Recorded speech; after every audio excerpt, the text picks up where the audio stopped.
Hello everyone, Drew Wilson of Your Era Gamer here, and today I got another Minecraft update.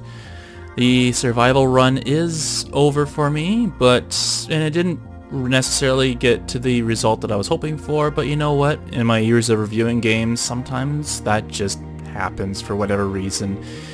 But this is, you might have thought, well, maybe there's no other way of getting any kind of content out there, but what some people may not realize is that I'm also aware of a thing called creative mode. And so I started building stuff in creative mode, which is kind of cool. And one of the problems I ran into when I was making the city in the survival mode was that things were running slow. There was too many villagers, too many characters, that sort of thing, so I started building stuff up. And what you're looking at here is the inside of a house that I have built. I got a nice fireplace, just like survival mode, and I even have a second floor here. And you got a little sitting area. You got a washroom here. Well, sort of a washroom. Could be better, could be worse. And I made a spare room here. And I even have a little study. So I really went to town on trying to build these things. And I even have like a giant attic here, complete with table and candles. And honestly, this definitely took some time to, build. And going back downstairs, and this is in fact the first house I actually built in survival. There's a bedroom number 1, a spare room, which is probably the only spare room I ever actually built here, and bedroom number 2 with indeed some raindrops from the bathroom upstairs, but I didn't think of that when I was building this. But the villager seems happy enough as it is, so no big deal. So actually, before I go outside, I will showcase the basement. I built like a workbench area, only one I ever built in the basement. I built kind of like a storage area. I know it's not really a storage area, but that's more of the storage area. And of course, a way outside from the basement. So I really went to town when I tried to build these houses. So going into the backyard, I have all these light sensors on top of these lights. And the idea was to have a fully automated system where at night the lights turn on and during the day the lights turn off. And I thought that was a really cool feature. Standard design in the backyard was that I have one type of tree on the right hand side. I have cherry blossoms in the middle. And another type of tree on the other side here. Nothing much on the sides of the housing, just standard fencing. Gotta have the white picket fence because I was trying to go for like the suburb feel. And the idea was that yes, these houses are gargantuan, but there's a reason for that, and that's because I wanted to actually build something that would not cause the game to lag because of villagers. So in front of each house, in the front yard here, I have peonies and roses, as well as wine garden, and I think some of the slimes ended up hitting some of these, but that's okay. And on the other side I would have like a little area for pumpkins and watermelons. So yeah, that's the standard look, and I have a huge row of these lights, like little rows, and I know that with the different villagers, the slabs weren't necessarily doing it, but they actually prefer these pathways here. So I decided to, improve things by creating these pathways because they naturally are attracted to these pathways. And of course, I have the shops; those are returning, and I even made a full-fledged blinking light. And that's the thing with a creative mode, is that you can find anything you like. Whatever you want, you can build it. You have unlimited supply of each of these. No big deal. It's just you're really limited by whatever the game can provide and your imagination. So you can create default hotbars as well. I never really mess with that. And you can even search for items. So say I want to look for a door, just type in door, get your door. But yeah, that's a quick little brief tutorial on this. So yeah, and for some reason that's malfunctioning. There we go. I don't know why they do that every once in a while, but they do. Anyway, here's the weapon shop. I built a weapon. I built the little displays on either side here because I thought that made sense. I even made a little display here. Created the little sign that says sale. Nothing too fancy, just a little display. Created 2 fireplaces. Of course, I have to have the grindstone because that's what the villagers need for the job block.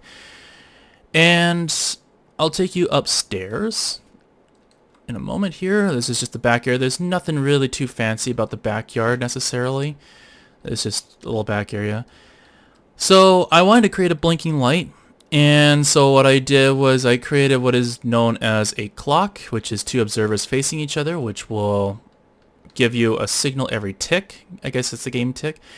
And of course, if I have just the clock here, then it would be a constant light. It's just too fast to turn on and off. And yeah, I haven't slept in a while. Those are the phantoms. Luckily in creative mode you don't get attacked because you're basically invulnerable. That's why you don't see the health bars. Anyway, I needed a way to slow down the signal, so I used the repeater, set it to this, and I got a slower blinking light. And the practical benefit of too, of course, was that this repeater will also extend the signal. So either way, I got them all lined up and got them all perfectly timed. Sometimes they will fall out of sync, but they will constantly work. So I just have to basically kill the signal and then reinsert this redstone dust, and then eventually get it back in sync. So yeah, I have redstone blocks attached to sticky pistons, and that will in turn access the signal over here, and then it'll in turn go up all into these lights. This is one of my first signs. I wanted to at least make a blinking light, and I fell off. Luckily in creative mode you can just double tap the jump button and away you go. So yeah, this will create that, and I just piped in the signals into all the letters and just said weapons. I wanted to create a simple term so that I can sort of give off the vibe of an actual giant shop. And I created these stairs because I noticed villagers were finding their way up here, hopping down and getting stuck. So I created those so that they won't get stuck anymore. And I created it on both sides. And of course I didn't want enemies to spawn, so I put a whole bunch of those lanterns on there. So that's the weapon shop. And of course I wanted to create a bell. And some villagers have not found the beds yet, so they just stand randomly outside at night. Luckily there's no enemies because of all these lights, and the golems there take out what's left. And of course I made a nice city block here, so quick little tour of the second house. I wanted to be a little bit more open concept, and yes, I did actually create different layouts for each house as well. I know I went a little extreme, so that villager found the bed. Not all of them did.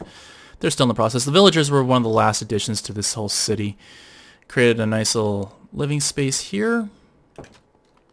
And of course, the basements are probably the most boring. Just a simple storage, just changing the locations, and then I just added some chests, and of course a way outside.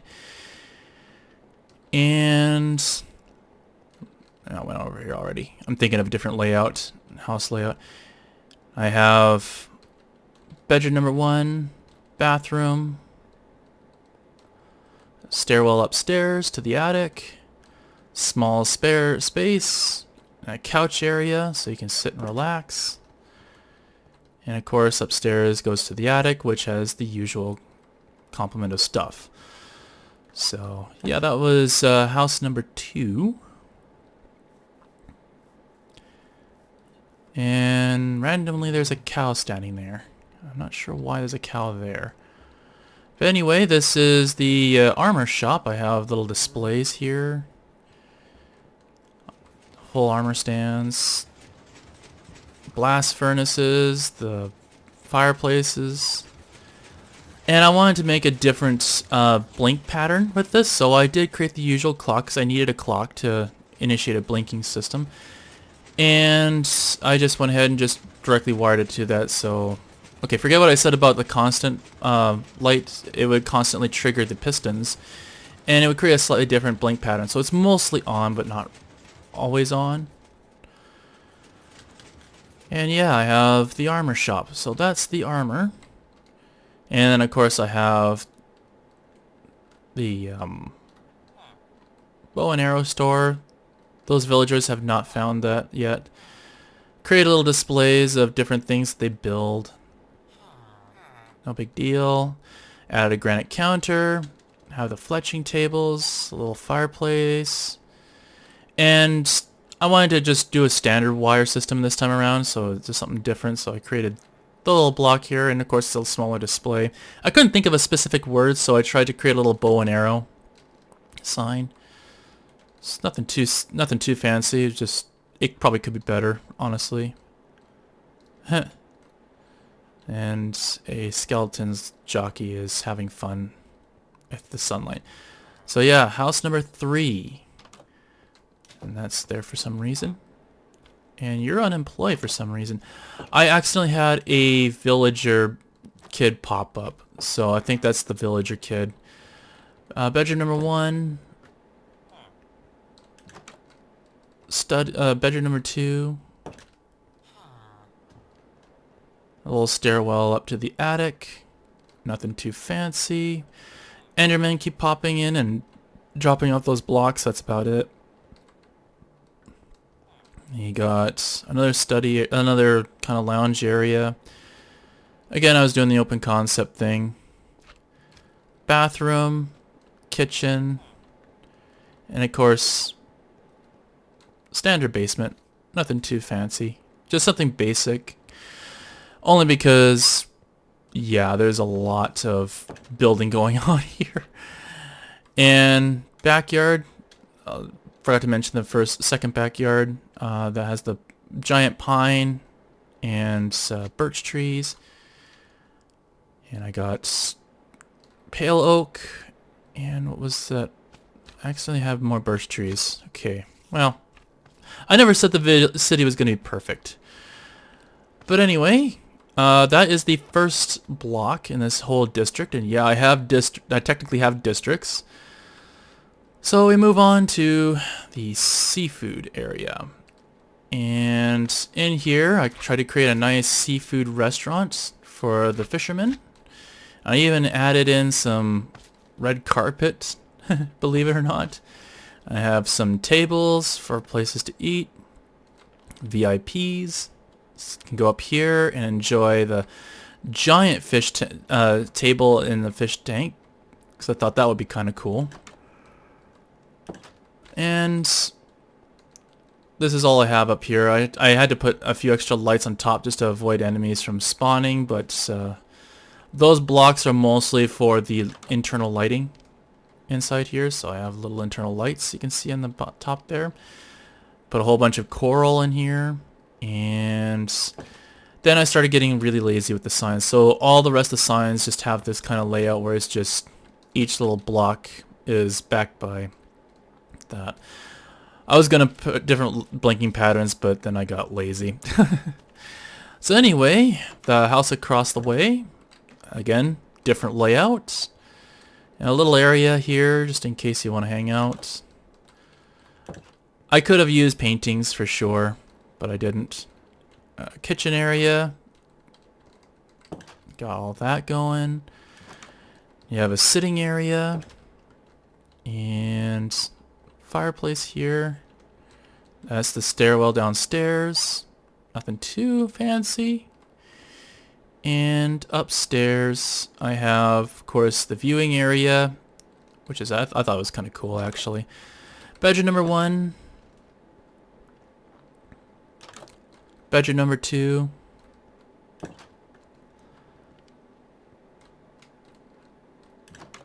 Sitting area. And bathroom. Again, I could have gone better than that, but I had limited time to build all these things, and of course the attic has nothing too fancy, just a standard attic and window. So yeah, that's that area here. And of course a quick little tour of the backyard. Use jungle trees, cherry, and of course pale oak.